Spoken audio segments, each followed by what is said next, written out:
पंचचत्वारिंशः सर्गः। देवताओं और दैत्यों द्वारा क्षीर समुद्र मंथन, भगवान रुद्र द्वारा हालाहल विष का पान, भगवान विष्णु के सहयोग से मंदराचल का पाताल से उद्धार और उसके द्वारा मंथन, धन्वंतरि, अप्सरा, वारुणी, उच्चैःश्रवा, कौस्तुभ तथा अमृत की उत्पत्ति और देवासुर संग्राम में दैत्यों का संहार। विश्वामित्र जी की बातें सुनकर लक्ष्मण सहित श्री रामचंद्र जी को बड़ा विस्मय हुआ। वो मुनि से इस प्रकार बोले, ब्राह्मण, आपने गंगा जी के स्वर्ग से उतरने और समुद्र के भरने की ये बड़ी उत्तम और अत्यंत अद्भुत कथा सुनाई। काम क्रोध आदि शत्रुओं को संताप देने वाले महर्षि, आपकी कही हुई इस संपूर्ण कथा पर पूर्ण रूप से विचार करते हुए हम दोनों भाइयों की ये रात्रि एक क्षण के समान बीत गई है। विश्वामित्र जी, लक्ष्मण के साथ इस शुभ कथा पर विचार करते हुए ही मेरी ये सारी रात बीती है। तत्पश्चात निर्मल प्रभात काल उपस्थित होने पर तपोधन विश्वामित्र जी जब नित्य कर्म से निवृत्त हो चुके, तब शत्रुदमन श्री रामचंद्र जी ने उनके पास जाकर कहा, मुने, ये पूजनीय रात्रि चली गई, सुनने योग्य सर्वोत्तम कथा मैंने सुन ली। अब हम लोग सरिताओं में श्रेष्ठ पुण्य सलिला त्रिपथ गामिनी नदी गंगा जी के उस पार चलें। सदा पुण्य कर्म में तत्पर रहने वाले ऋषियों की ये नाव उपस्थित है, इस पर सुखद आसन बिछा है। आप परम पूज्य महर्षि को यहां उपस्थित जानकर ऋषियों की भेजी हुई ये नाव बड़ी तीव्र गति से यहां आई है।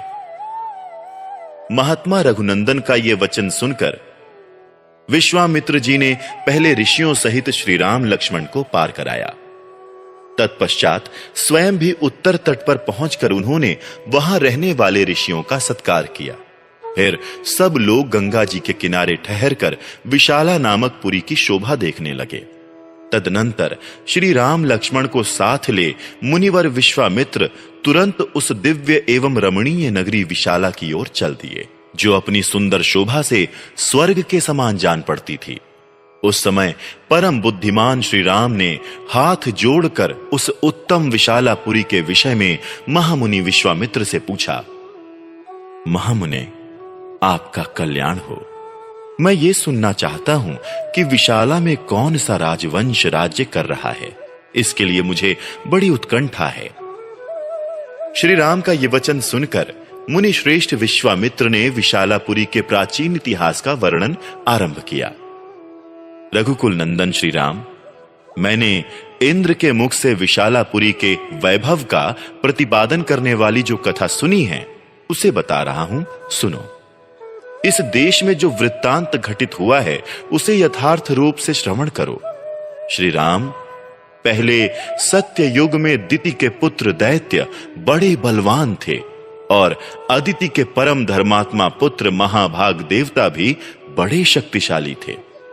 पुरुष सिंह, उन महामना दैत्यों और देवताओं के मन में यह विचार हुआ कि हम कैसे अजर अमर और निरोग हों।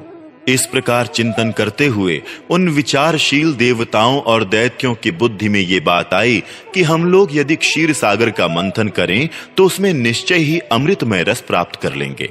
समुद्र मंथन का निश्चय करके उन अमित तेजस्वी देवताओं और दैत्यों ने वासुकी नाग को रस्सी और मंदराचल को मथानी बनाकर क्षीर सागर को मथना आरंभ किया। तदनंतर 1000 वर्ष बीतने पर रस्सी बने हुए सर्प के बहुसंख्यक मुख अत्यंत विष उगलते हुए वहां मंदराचल की शिलाओं को अपने दांतों से डसने लगे। अतः उस समय वहां अग्नि के समान दाहक हालाहल नामक महाभयंकर विष ऊपर को उठा।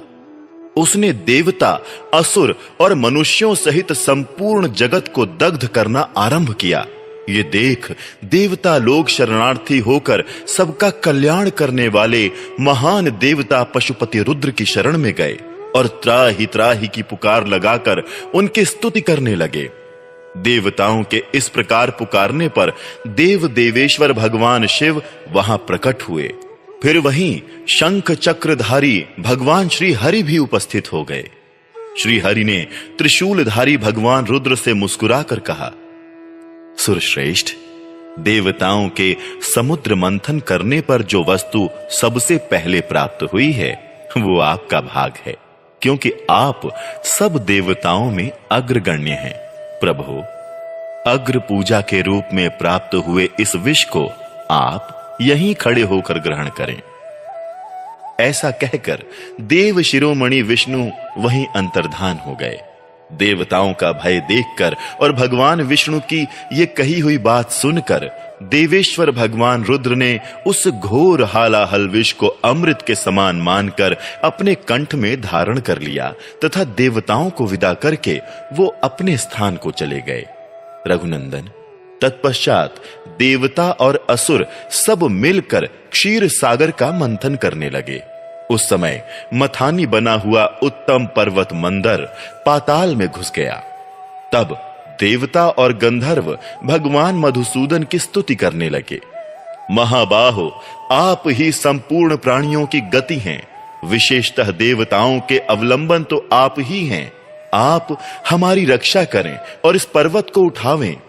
ये सुनकर भगवान ऋषिकेश ने कच्छप का रूप धारण कर लिया और उस पर्वत को अपनी पीठ पर रखकर वो श्रीहरि वहीं समुद्र के भीतर सो गए।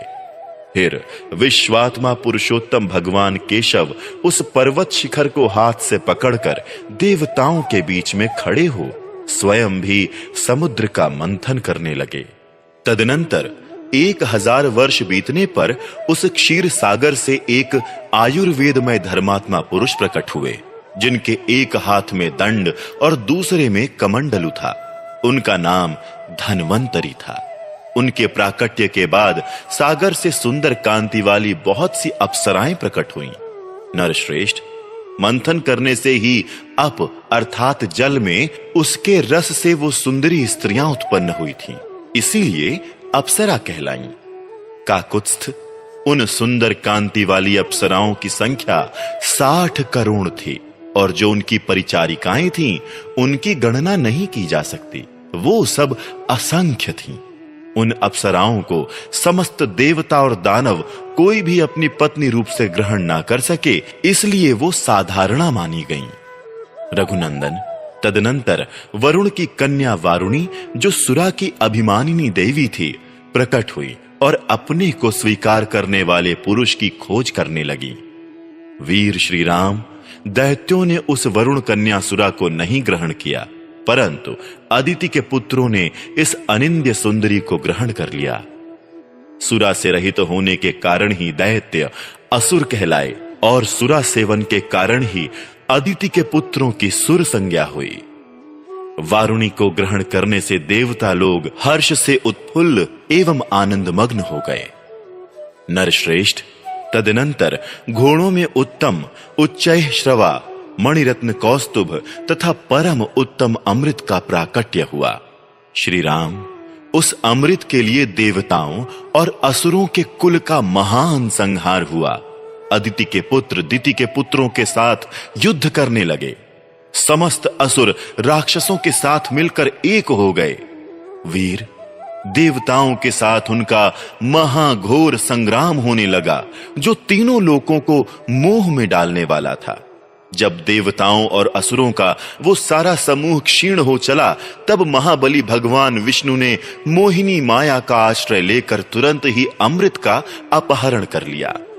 जो दैत्य बलपूर्वक अमृत छीन लाने के लिए अविनाशी पुरुषोत्तम भगवान विष्णु के सामने गए, उन्हें प्रभावशाली भगवान विष्णु ने उस समय युद्ध में पीस डाला। देवताओं और दैत्यों के उस घोर महायुद्ध में अदिति के वीर पुत्रों ने दिति के पुत्रों का विशेष संहार किया। दैत्यों का वध करने के पश्चात त्रिलोकी का राज्य पाकर देवराज इंद्र बड़े प्रसन्न हुए और ऋषियों तथा चारणों सहित समस्त लोकों का शासन करने लगे। इस प्रकार श्री वाल्मीकि निर्मित आर्ष रामायण आदि काव्य के बालकांड में 45वां सर्ग पूरा हुआ।